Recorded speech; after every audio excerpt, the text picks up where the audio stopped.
క్షమాపణ చెప్పు అన్నందుకు చంద్రబాబు నాయుడు గారు రాష్ట్రంలో హింసని రాజేస్తున్నారు. ముఖ్యమంత్రి స్థానంలో ఉండి శాంతి భద్రతలను కాపాడాల్సినటువంటి వ్యక్తులే రాష్ట్రంలో హింసను రాజేస్తున్నారు. గత 3-4 రోజులుగా మనం చూస్తూ ఉన్నాము ఏ విధంగా టీడీపీ గుండాలు బరి తెగించి రెచ్చిపోతున్నారు. మాజీ మంత్రులను అంబటి రాంబాబు గారును జోగి రమేష్ గారిని వారి ఇంటిపైన ఏ విధంగా దాడులు చేసి ఏ విధంగా హత్యాయత్నం చేశారో రాష్ట్ర ప్రజలంతా కూడా చూశారు. ఇదేదో అన్ఎక్స్పెక్టెడ్గా జరిగింది కాదు. ఇది ఖచ్చితంగా ఆర్గనైజ్డ్గా ప్లాన్డ్గా భయభ్రాంతులకు గురి చేసేటువంటి దాడిలా మనం చూడాల్సినటువంటి అవసరం ఉంది. ఎందుకంటే అక్కడ ఉన్నటువంటి స్థానిక ఎమ్మెల్యే ఆ ఎమ్మెల్యే ఇమీడియట్గా సీన్లోకి వచ్చి మేమే దాడులకు దిగపడ్డాము అని చెప్పి ఆవిడే స్టేట్మెంట్ ఇచ్చారు. అందరు కూడా చూశారు. అంటే స్వయాన ఎమ్మెల్యేనే సీన్లోకి వచ్చి గంటల సేపు నిలబడి రాంబాబు గారి ఇంటి మీద దాడి చేత మాటలన్నీ కూడా ఆవిడ ఆయనకు శిక్ష పడాలి అని అనుకున్నాము, క్షమాపణ చెప్పాలి అని అనుకున్నాం, అది చెప్పాలి. శిక్ష పడాలి అనుకున్నాం, చట్టం తన పని తను చేసుకుంటూ పోతుంది. దీన్ని అన్నెసెసరీగా డైవర్స్ పాలిటిక్స్ చేయకండి. మళ్ళీ మాట్లాడితే మళ్ళీ వస్తాం, ఇది హెచ్చరిక. మళ్ళీ మాట్లాడండి, తప్పు మాట్లాడండి, మళ్ళీ వస్తాం. కాబట్టి దీన్ని ఆపేయండి. మీ పరామర్శ కోసం పాపం ఆయన దారి ఖర్చులకి ఆస్తులు అమ్ముకోవాల్సి వస్తుంది, గుర్తుపెట్టుకోండి. ఇది కనుక రిపీట్ అయితే ఒక్కళ్ళం కాదు, ఈసారి ఒక మహిళని మీరు అవమానించినందుకు గుంటూరు మహిళ గళ్ళా మాధవి గుంటూరు మహిళలను వేసుకొని మిమ్మల్ని క్వశ్చన్ చేయడానికి వచ్చింది, గుర్తుపెట్టుకోండి. ఇదే మళ్ళీ మీరు పదే పదే గనక ప్రవోక్ చేస్తూ డైవర్స్ చేస్తూ మితిమీరిన వేషాలు గనక వేస్తే ఈరోజు గుంటూరు మహిళ కాదు ఆంధ్ర మహిళ వస్తుంది బయటికి. మీరు అది గుర్తుపెట్టుకొని వ్యవహరించండి. ఇంకా చాలు, దీన్ని ఆపండి. దీన్ని చూస్తూ ఉన్నాము. సాక్షాత్తం ఎమ్మెల్యే మాధవ్ గారు ఏం మాట్లాడుతూ ఉన్నారు, మళ్ళా వస్తాం, మళ్ళా కొడతాం, ఊరుకోము అని ఎమ్మెల్యే స్థానంలో ఉండి ఎలా మాట్లాడుతున్నారో చూడండి. నేను చెప్తా ఉన్నా, మాధవ్ గారు గుంటూరులో మీ పార్టీలో మీ పరిస్థితి ఏంటో అక్కడ ఉన్న వాళ్ళందరినీ ఎవరిని అడిగినా చెప్తారు, అందరూ అనుకుంటూ ఉంటారు. మీరు number of times press meet పెట్టారు. స్వయంగా మీ పార్టీ అధికారులే మీ మాట వినట్లేదని దానికోసం మీరు నంబర్ ఆఫ్ కంప్లైంట్స్ ఇచ్చి నంబర్ ఆఫ్ ప్రెస్ మీట్స్ పెట్టి మీ బాధలన్నీ మీరు చెప్తా ఉంటారు. ఇది నేను చెప్తుంది కాదండి, మీ ప్రెస్ మీట్లు ఉన్నాయి, మీ కంప్లైంట్స్ ఉన్నాయి. అక్కడ ఉన్నటువంటి ప్రజలను అడిగితే వాళ్ళందరూ కూడా చెప్తారు. కాబట్టి మీ పార్టీ ఈ ఎపిసోడ్లో మిమ్మల్ని బలిపశువు చేస్తుందని మీకు వినిపించుకుంటా ఉన్నాను. కాబట్టి మీరు ఒకసారి ఆలోచించండి. రేప్ అనేది ఒకటి ఉంటుంది, కొత్తగా ఎమ్మెల్యేగా అయ్యారు పాపం. కాబట్టి రేప్ అనేది ఒకటి ఉంటుంది.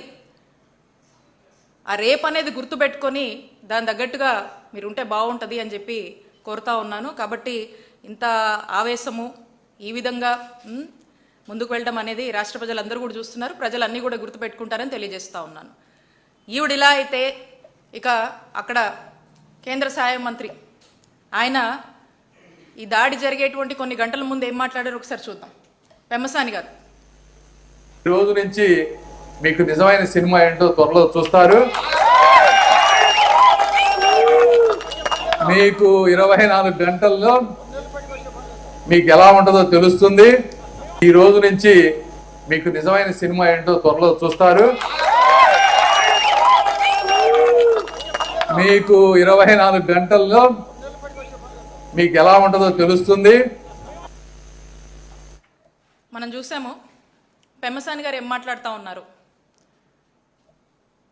పెద్ద పెద్ద అవుతా ఉంది. ఇదొకలా ఉంటే ఇక మా చిలుకలూరుపేటలో అక్కడ ఎమ్మెల్యే ఉన్నాడు పుల్లారావు. మరి అతను నేను అక్కడ తిరుమల లడ్డూ విషయంలో ఏదైతే జరగనటువంటి కల్తీ కల్తీ నెయ్యి అని చెప్పేసి ఏ విధంగా చంద్రబాబు నాయుడు గారి ప్రభుత్వము అసత్య ప్రచారం చేస్తుందో, మరి ఇది తప్పు. స్వయంగా మనం చూసాము, ఈ సిబిఐ సిట్ ఇచ్చింది ఏమని, దీంట్లో ఎక్కడ కూడా జంతుకోవు కలవలేదు నెయ్యిలో అని చెప్పారు. ఎన్డీడీబీ కూడా అదే స్పష్టం చేసింది, there is no load detected అని చెప్పేసి, ఇందులో జంతుకోవు కలవలేదు అని చెప్పి స్పష్టంగా డిటెక్టెడ్ అని చెప్పేసి, ఇందులో జంతుకోవు కలవలేదు అని చెప్పి స్పష్టంగా చెప్పారు. మాది జీర్ణించుకోలేక వీళ్ళు డైవర్షన్ పాలిటిక్స్ చేస్తూ ఉన్నారు. నేను మా నాయకులతో బోయపాలెం గుడికి, అక్కడికి వెంకటేశ్వర స్వామి గుడికి వెళ్ళి అక్కడ పూజలు నిర్వహించి బయటికి వస్తే నానా రభస చేశారు. ఒక్కసారి అది వీడియో ప్లే చేయమ్మా.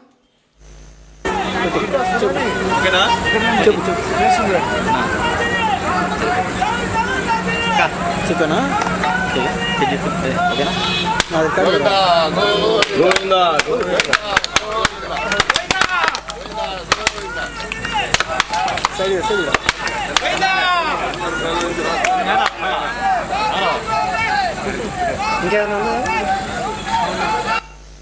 ఇక్కడ నేను చంద్రబాబు నాయుడు గారి బుద్ధి ఇప్పటికైనా మారాలి. ఇప్పుడు కూడా ఇంకా దేవుళ్ళని లాగి రాజకీయాలు చేయొద్దు, తమ స్వార్థ రాజకీయాల కోసం అని చెప్పేసి మొరపెట్టుకొని బయటికి రావడం జరిగింది. దీని తర్వాత నెక్స్ట్ వీడియో ప్లే చేయమా.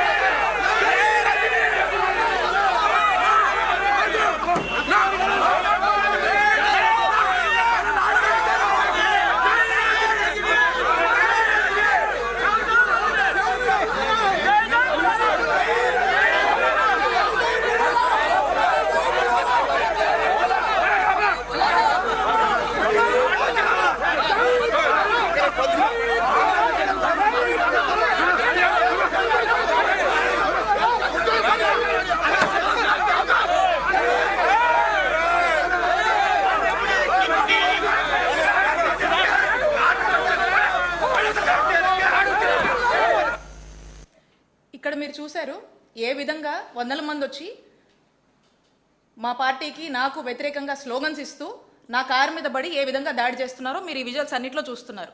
ఇక్కడ విచిత్రం ఏంటంటే నేను గుడిలోంచి బయటకు వచ్చినప్పుడు వాళ్ళే బయటకు వచ్చేలోపు ఈ రభసంతా చేసి మా మీద దాడి చేయడానికి, మా కారు మీద దాడి చేసి ఇలాంటి స్లోగన్స్ ఇచ్చి ఇష్టం వచ్చినట్టుగా మాట్లాడి మా మీద దాడి చేసి తిరిగి ఈరోజు చూస్తే విచిత్రం ఏంటంటే ఈరోజు నా మీద, మా క్యాడర్ మీద కేసు కట్టారు.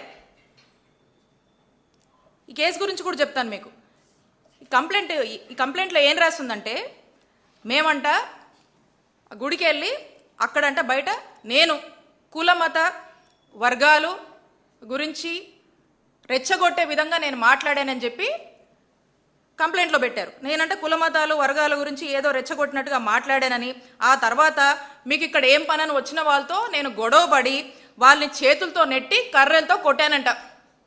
ఇది వీళ్ళు నా మీద కంప్లైంట్ ఇచ్చి మరి నా మీద కేసు కట్టారు. 22 మంది మీద కూడా, మా నాయకుల మీద కూడా, అక్కడ పార్టిసిపేట్ చేసిన వాళ్ళ మీద కేసులు కట్టడం జరిగింది. ఒక్కసారి ఆ ఫస్ట్ వీడియో ప్లే చేయమ్మా.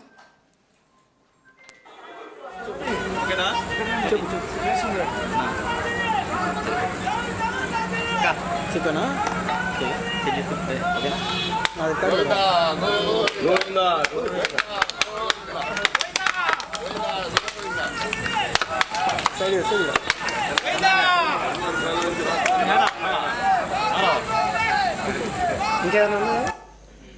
ఇక్కడ మీరందరూ కూడా గమనించారు.